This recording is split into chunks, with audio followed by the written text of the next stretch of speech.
دن بدن کھلنے لگا ہے نعمت الاسلام یہ۔ بسم اللہ الرحمن الرحیم۔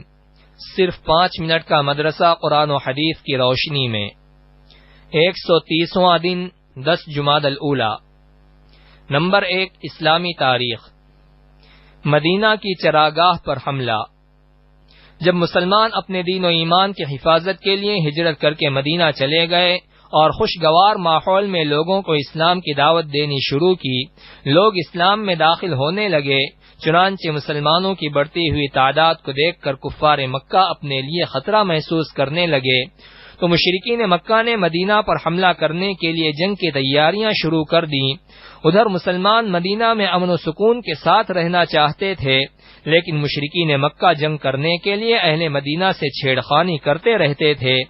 چنانچہ قریشی سردار کرز بن جابر فہری مدینہ کی چراگاہ پر حملہ کر کے 100 اونٹ لے بھاگا، اور جنگ کی تیاری کے لیے مکہ کے تمام لوگوں نے سرمایہ لگا کر ایک تجارتی قافلہ ملک شام روانہ کیا تاکہ اس کے نفع سے جنگی ساز و سامان خرید کر مسلمانوں سے فیصلہ کن جنگ لڑ سکیں۔ بالآخر حضور صلی اللہ علیہ وسلم نے مشرکین مکہ کے ظلم و ستم کو روکنے کے لیے صحابہ کرام رضی اللہ عنہم کو ان کے مقابلے کی اجازت دے دی۔ نمبر 2، حضور صلی اللہ علیہ وسلم کا معجزہ، کافر کا مرعوب ہو جانا۔ حضرت جابر رضی اللہ عنہ فرماتے ہیں کہ ہم رسول اللہ صلی اللہ علیہ وسلم کے ساتھ ایک غزوے میں جا رہے تھے۔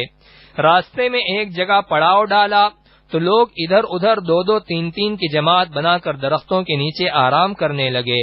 رسول اللہ صلی اللہ علیہ وسلم بھی ایک درخت کے نیچے آرام فرمانے کے لیے تشریف لے گئے اور اپنی تلوار اس درخت پر لٹکا کر سو گئے۔ رسول اللہ صلی اللہ علیہ وسلم فرماتے ہیں کہ میں سویا ہوا تھا کہ ایک آدمی آیا اور اس نے میری تلوار لے لی۔ اچانک میں بیدار ہوا تو کیا دیکھتا ہوں کہ وہ تلوار لیے میرے سر پر کھڑا ہے۔ وہ مجھ سے کہنے لگا کہ تمہیں کون بچا سکتا ہے؟ رسول اللہ صلی اللہ علیہ وسلم نے اطمینان سے جواب دیا، اللہ۔ اس نے دوسری مرتبہ سوال کیا، رسول اللہ صلی اللہ علیہ وسلم نے اطمینان سے جواب دیا، اللہ۔ تو اس پر یہ اثر ہوا کہ اس نے تلوار نیام میں واپس رکھ دی اور آپ صلی اللہ علیہ وسلم کو کچھ نہ کر سکا۔ نمبر 3، ایک فرض کے بارے میں، داڑھی رکھنا۔ رسول اللہ صلی اللہ علیہ وسلم نے فرمایا، مونچھوں کو کترواؤ اور داڑھی کو بڑھاؤ۔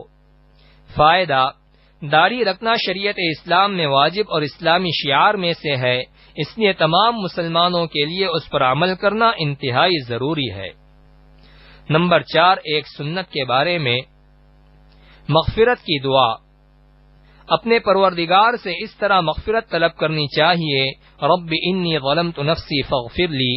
ترجمہ، اے میرے پروردگار، میں نے اپنے اوپر بڑا ظلم کر رکھا ہے، لہذا میری مغفرت فرما دیجیے۔ نمبر 5، ایک اہم عمل کی فضیلت، اچھے اور برے اخلاق کی مثال۔ رسول اللہ صلی اللہ علیہ وسلم نے فرمایا، اچھے اخلاق برائیوں کو اس طرح ختم کر دیتے ہیں جس طرح پانی برف کو پگھلا دیتا ہے، اور برے اخلاق اچھے کاموں کو اس طرح ختم کر دیتے ہیں جس طرح سرکہ شہد کو خراب کر دیتا ہے۔ نمبر 6، ایک گناہ کے بارے میں، غیر اللہ کو معبود بنانا۔ قرآن میں اللہ تعالی فرماتا ہے، ان لوگوں نے خدا تعالی کو چھوڑ کر اور معبود بنا لیے ہیں، اس امید پر کہ ان کی مدد کر دی جائے گی، وہ ان کی کچھ مدد کر ہی نہیں سکتے، بلکہ وہ ان لوگوں کے حق میں فریق مخالف بن کر حاضر کیے جائیں گے۔ نمبر 7، دنیا کے بارے میں، دنیا کی ظاہری حالت دھوکہ ہے۔ قرآن میں اللہ تعالی فرماتا ہے، یہ لوگ صرف دنیاوی زندگی کی ظاہری حالت کو جانتے ہیں اور یہ آخرت سے بالکل غافل ہیں۔ یعنی انسان صرف دنیا کی چیزوں کو جانتے ہیں اور اسی کو حاصل کرنے کی فکر میں لگے رہتے ہیں، انہیں پتہ ہی نہیں ہے کہ اس کے بعد دوسری زندگی آنے والی ہے اور وہ ہمیشہ ہمیش کی زندگی ہے، لہذا دنیا میں لگنے کے بجائے آخرت کی تیاری میں مشغول رہنا چاہیے۔ نمبر 8، آخرت کے بارے میں، زیادہ عمل کی تمنا۔ رسول اللہ صلی اللہ علیہ وسلم نے فرمایا، اگر کوئی بندہ پیدائش کے دن سے موت آنے تک اللہ کی اطاعت میں چہرے کے بل پر گرا پڑا رہے تو وہ بھی قیامت کے دن اپنے سارے عمل کو حقیر سمجھے گا اور یہ تمنا کرے گا کہ اس کو دنیا کی طرف واپس کر دیا جائے تاکہ اور زیادہ نیک عمل کر لے۔ نمبر 9، طب نبوی سے علاج، بیماریوں سے بچنے کی تدبیر۔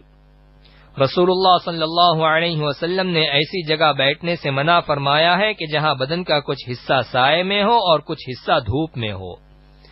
فائدہ، طبی اعتبار سے ایک ساتھ دھوپ اور سائے میں بیٹھنا صحت کے لیے مضر ہے۔ نمبر 10، نبی صلی اللہ علیہ وسلم کی نصیحت۔ رسول اللہ صلی اللہ علیہ وسلم نے فرمایا، قرآن کا دل سورہ یاسین ہے، جو آدمی اللہ اور آخرت پر ایمان رکھ کر اس کو پڑھے گا اللہ تعالیٰ اس کی مغفرت کر دے گا، تم اس کو اپنے مرنے والوں پر پڑھا کرو۔